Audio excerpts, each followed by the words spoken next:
Your true wealth is your time and freedom. Money is just a tool for trading your time. It's a container to store your economic energy until you're ready to deploy it. But the whole world has been turned away from real money and has been fooled into using currency. A deceitful imposter that is silently stealing your two most valuable assets, your time and your freedom. Welcome to the rabbit hole. We are entering a period of financial crisis that is the greatest the world has ever known. The wealth transfer that will take place during this decade is the greatest wealth transfer in history. Wealth is never destroyed, it is merely transferred, and that means that on the opposite side of every crisis there is an opportunity. The great news is that all you have to do to turn this crisis into your great opportunity is to educate yourself. I believe that the best investment that you can make in your lifetime is your own education. Education on the history of money, education on finance, education on how the global economy works, education on how all of these guys, the central bankers, the stock market, how they can cheat you, how they can scam you. If you learn what is going on and how the financial world works, you can put yourself on the correct side of this wealth transfer. Winston Churchill once said that the further you look into the past, the further that you can see into the future. This program is all about creating your own crystal ball, being able to gaze into the future, being able to change this crisis, the greatest crisis in the history of mankind, into your great opportunity.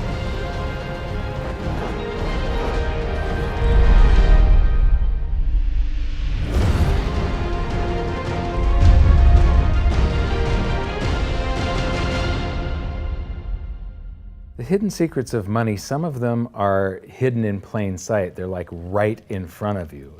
The way the monetary system works is something that isn't actually hidden away from all of us. It's out in the open, but it's complex and people just they can't see how it works. It's hard for them to imagine that we're living in such a hoax. Others are meant to be secret, but the truth is slowly coming out, like the Federal Reserve being a private corporation and not really part of the U.S. government. But when I started studying this, what I found was that there was no place that I could point people to where they could get it all in one spot. And so I basically decided to write my book about it and consolidate monetary history, economics, the markets, fundamentals of gold and silver. There's a lot of smoke and mirrors in economics, and I've sort of made it my job to lift the fog for people.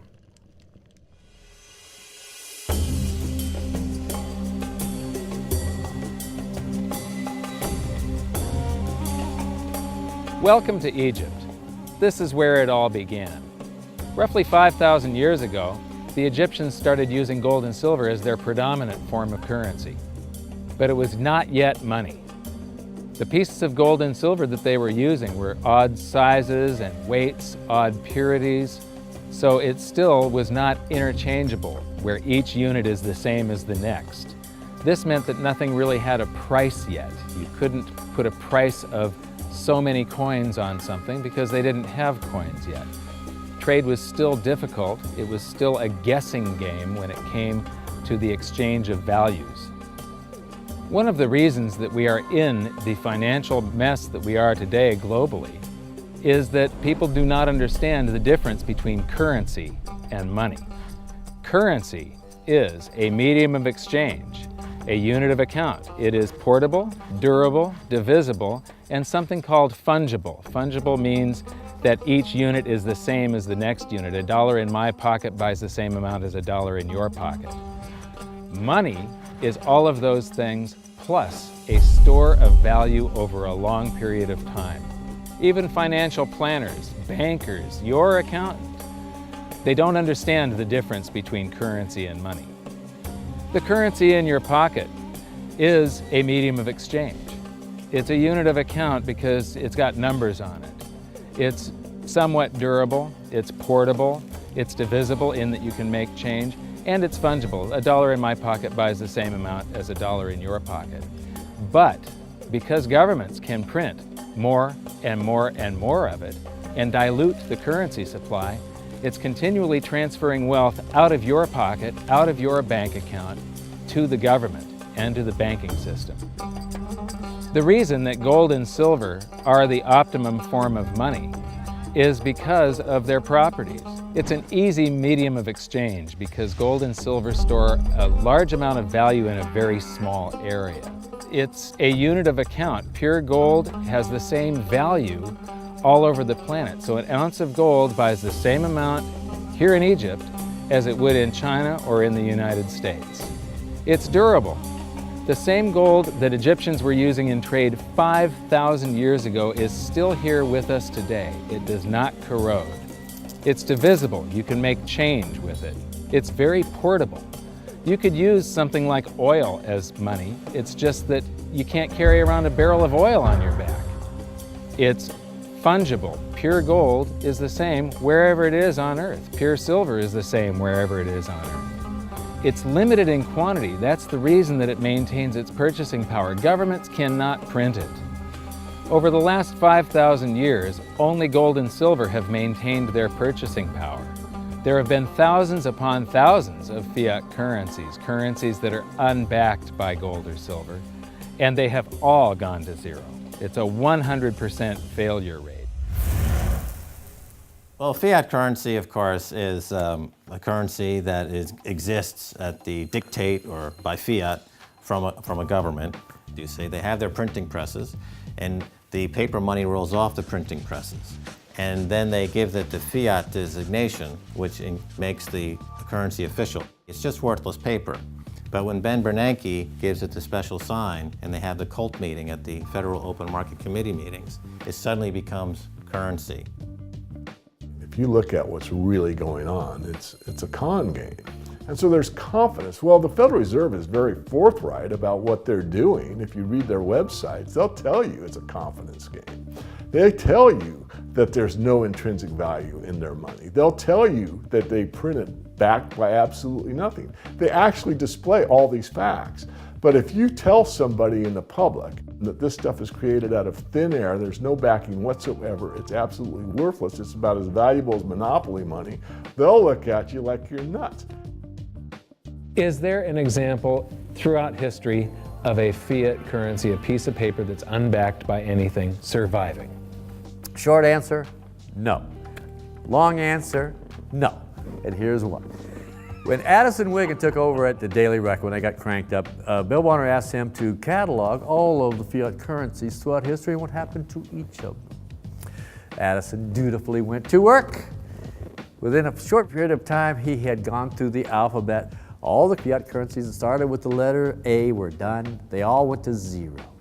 He was halfway through the letter B, and all the fiat currencies that started with the letter B, and there were 600 of them in just the first letter and a half of the alphabet, and every single one of them went to zero. Every one. 600 fiat currencies that start with the letter A, and half of the ones that start with the letter B are 600 of these things. Not one ever came close. You think this one, the United States dollar, is going to be the first one after all that? I don't think so. No. No currency, fiat currency has ever survived. None. The thing about money is there actually is a fairly well accepted definition of what money is. The question is, as you apply that definition to particular things that people claim to be money, do they fit the definition? We'll just take the paper dollar, for example. How well does it perform those functions? Well, store of value. The dollar has lost 95% of its purchasing power since the creation of the Federal Reserve in 1913. So not very good as a store of value. One of the things I do is just a way to get the audience's attention is I have a slide, and there are 3 pictures on the slide. One is a pile of monopoly money. The other one is a pile of Federal Reserve notes, what Americans would call paper money. The other one is a solid gold American Eagle 1-ounce coin. And the title of the slide is, which of these is not like the other? And if you know the show Sesame Street, or you have children who watch it, it's one of the favorite vignettes in Sesame Street. And what it really is a kind of IQ test for 5-year-olds. They're supposed to look at the 3 things and look at characteristics and find the one that's not like the other. Well, I've shown this slide to groups of Ivy League University professors, and I've also shown it to, children, kind of 5 years old, my nieces and nephews and so forth. And when the professors look at it, they say, well, clearly the dollars are not like the others because gold has no role as money, and monopoly money is junk, and the American dollar is a store of value, so that's not like the other. But the children look at it and they say, well, the gold coin is not like the other because the other two are just piles of paper and the gold coin is clearly something different. So my question to the audience is, who's smarter, a 5-year-old or an Ivy League professor?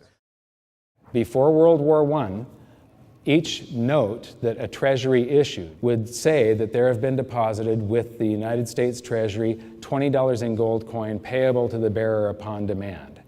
The money was in the vault. The currency was a note they gave you that was a claim check, only a claim check on the money, the same as if you go to the dry cleaners and you give them your shirt and they give you a claim check for your shirt. The value is that shirt at the dry cleaners, not the piece of paper that says that you own that shirt. So our currency that circulated was the paper US dollars, and they were claim checks on money. The next hidden secret is the difference between currency and money. Money must be a store of value and maintain its purchasing power over long periods of time.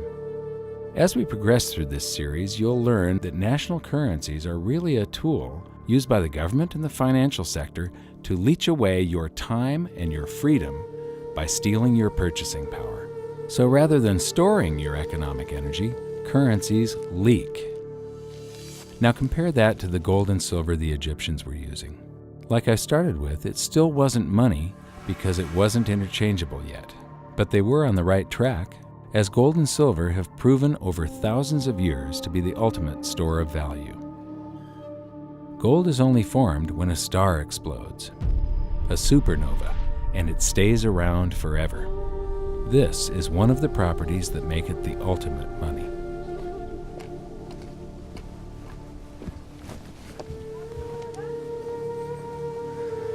People are amazed that after 5,000 years, the pyramids are still here.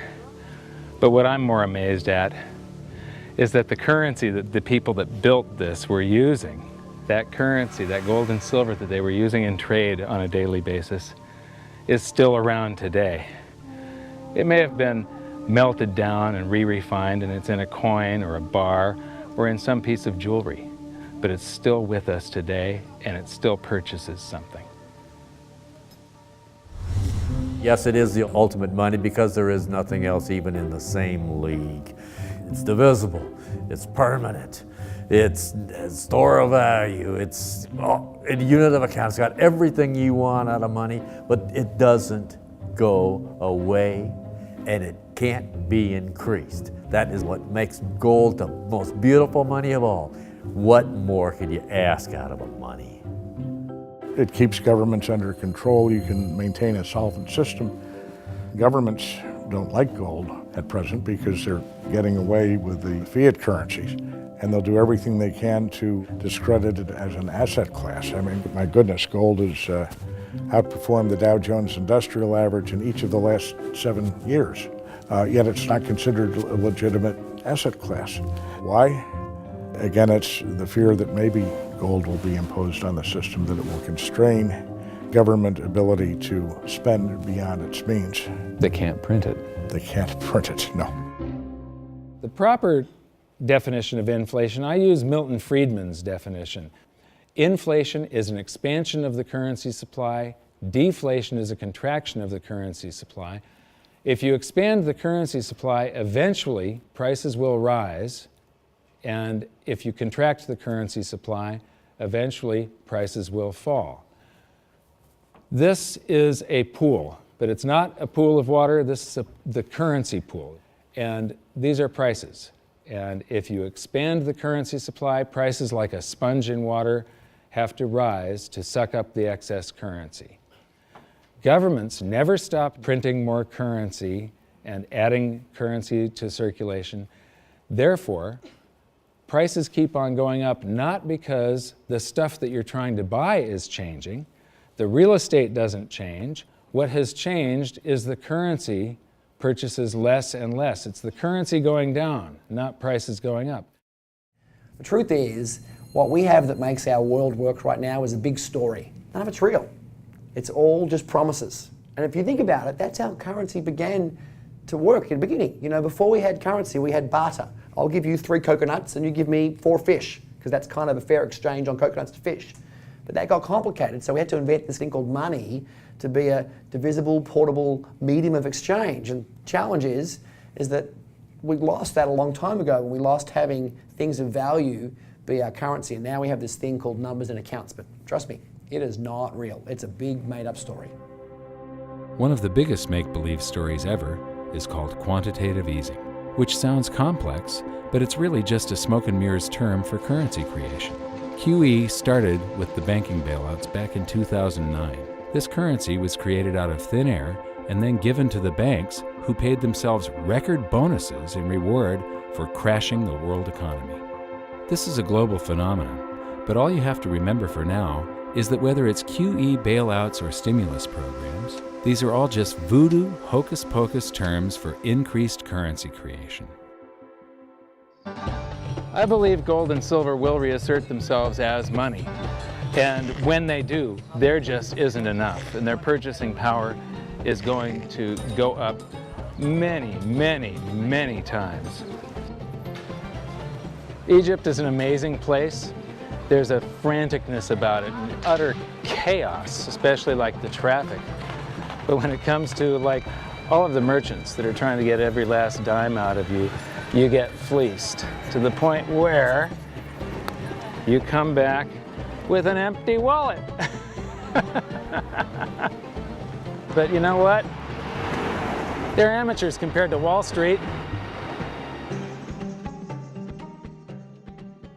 In the past several years, I've spoken in many countries about the crisis that's coming, and a lot of people think that they're going to be okay in their country, that it's only going to happen to the United States or maybe the United States in Europe. But what they don't realize is that this is a global phenomenon. I got to show you something here. This is base currency in the United States. This is the number of paper dollars that exist, basically. It took 200 years to go from no dollars in existence to 825 billion. And then we had the bailouts, and then we had QE1, quantitative easing 1, then QE2, and then we had QE3, and then QE4, and then soon we're going to have QE57 and QE382. And it isn't just here. This is what the Canadian currency supply looks like. This is Australia, South Africa, Russia. Now, this starts out in just the year 2001, and this is like 18 times more currency in existence in a little over a decade. Here's Singapore, same story. Look at that, since the crisis, just bam. India, China, every government on the planet is doing this insane deficit spending and expanding their currency supplies, doing bailouts, and history shows that there is no example of this turning out well. It is sometimes amazing that we haven't experienced more inflation than we have. If they keep expanding the money supply so vastly, why aren't our prices growing faster than they really are? And the answer is that a good chunk of the money that the Fed created has been shipped overseas. I remember early in my research, I heard this expression that the Americans have exported their inflation. I thought, what is that? How can you export your inflation? Put it in a box and send it out? What do you do? Well, now I understand. You export your inflation by simply sending all these dollars that you created to these other countries, and then they send you their refrigerators and their cars and whatever, their TV sets. So you get hardware, and they get little pieces of paper. It's a great deal for the American people for a while. For a while. Sooner or later, all of those pigeons come home to roost. When the time comes, as it looks like it's now coming, when the rest of the world is saying, we don't want to play this game anymore, Uncle Sam's dollars are just becoming worthless, there are too many of them, we've got to find something else other than American dollars, then those dollars start to come back to America. People say, we don't want them anymore, what do we do with them? Once this revs up and we've got this little trickle of money coming back that we previously exported, once it becomes a flood and it starts to rush back, now we are getting our former exported inflation brought back to us, and then we'll see the quantity of money inside the United States grow much more rapidly even than the Federal Reserve can create it, because we're getting a previous money back. And that's when we will really see the tanking of the US dollar in terms of what it will buy. During the second round of quantitative easing, global food prices went up 60%. And this created a humanitarian disaster for the 2 billion people on Earth who live on less than $2 a day. These people were hungry to start with, they became hungrier, and some of them started overthrowing their governments in North Africa and around the Middle East. So quantitative easing was the spark that ignited the Arab Spring. So that's it. When you create money, you get some sort of inflation. It just depends on where the inflation goes. It's all going down, down, down. Peasants are reeling from a game of coins and crowns. Given the premise that you have a permanent underclass or poor class, and how does inflation affect them disproportionately, it affects them basically in the percentage of their income that goes to food. And we see this as a ratio, and we know that there are some danger points. For example, in Egypt recently, once that ratio got to 40% of income going to food and the price of food rising due to inflation, when it got to 40%, that's historically a point where people actually stage a revolution. And that's exactly what we saw. The French Revolution, similarly, was all around the price of food getting to a certain critical point where people simply, the risk-reward for revolution was favorable toward revolution. When they print it up, then it all goes down. Well, exactly right, because when you have a runaway inflation, it's punishing the very people who are most productive in society. In other words, the people that produce more than they consume and save the difference.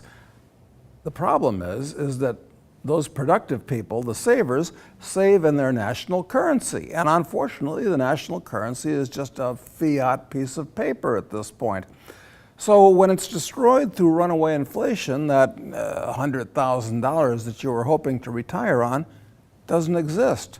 And the things that you were going to buy with it and provide for others don't exist either. Now what are you going to do? So that all seems pretty scary. However, this is going to happen, and you can only play the hand that you're dealt. But the great news is that gold and silver always end up doing an accounting of the expansion of the currency supplies. Basically, the will of the public and the free markets. When governments do this kind of stuff to their currency supply, they debase it. Eventually it comes back in inflation. People sense the loss of their purchasing power. They rush back to gold and silver, and they bid the value of the gold and silver up in the country until it meets or exceeds the value of all the currency in circulation. This is a process that's been going on over and over again throughout history, except this time it's happening on a global scale. It has never before happened in all countries at once. And that means that this is the greatest wealth transfer in history. Therefore, it's the greatest opportunity in history, and it's not going to happen again in your lifetime. So now we've learned that your true wealth is your time and your freedom. Money is a trading tool that stores the economic energy that is your time and freedom, whereas currencies leak them away. Gold and silver are the ultimate money simply because of their properties. Fiat currencies are based solely on confidence and always return to their intrinsic value of zero. Governments don't like gold because it imposes restraint. Rising prices are a symptom of an expanding currency supply, and gold and silver always account for an expanding currency supply. So that's it for this episode. Join me next time as we begin to investigate how monetary history just repeats and repeats, and how gold and silver always win the battle between currency and money. Until then, my challenge to you is to stop calling currency money. It's a crucial first step towards setting your mind free of all this economic voodoo and changing your context. You can learn more by watching the bonus features on our website, and if you have any questions, you can post them there, and we'll answer some of your questions in future bonus features. So good luck, thanks for watching, and we'll see you next time.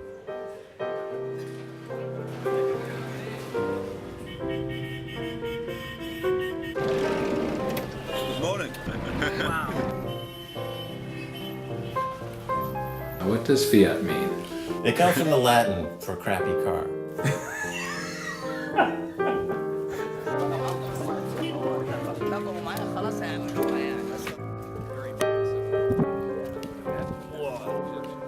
In the desert in a suit. My camel died. You're not too sure about that, are you? Huh?